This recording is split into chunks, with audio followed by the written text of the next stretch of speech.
I'll try to talk through a few examples. Okay. This is, of course, the eternal discussion in this day and age, right? Like, should we hire internally because we want to grow people and give them the satisfaction, or do we hire externally because that's just easy? There's arguments to be made for both ends. Okay.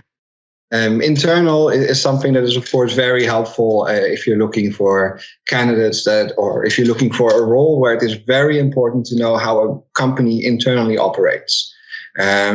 If you are, let's say, a company that has a lot of bureaucracy, the onboarding time for a new hire will take a lot longer for someone who's actually familiar already with how the company works, who to talk to, how to get to the next stage.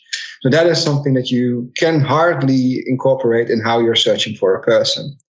But on the other hand, internal hirings is also something that generally is it really possible if your company has a clear vision on how to do succession planning and how to do workforce planning. And because then you really realize, like, okay, well, this person, let's think from the company perspective. The company, again, with this example that I said, wants to grow into the AI business, whatever. So they know that we need more people with this coding skills. Yeah. So if the company already knows this 2 years ahead, or maybe 1 year ahead, or even half a year ahead, they know that they probably have a budget for hiring people with this, and that they can also invest in teaching people to code. And if they have a specific level that somebody needs to reach, they already know if this person is a company fit, if they fit the culture. So they know that they will be good people to manage already from experience in other roles. And then they will invest in them, which also has their own benefits as well. And it will give the company the skills that are required.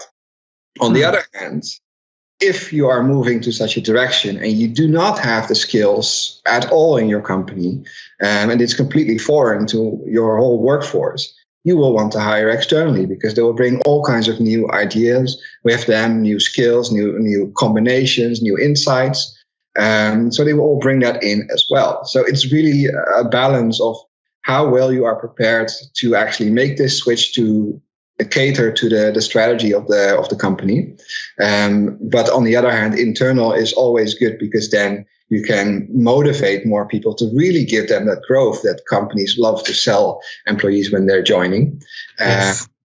And really make that true. There's a lot of benefits, of course, to that, like less hiring cost, more motivation, more referrals.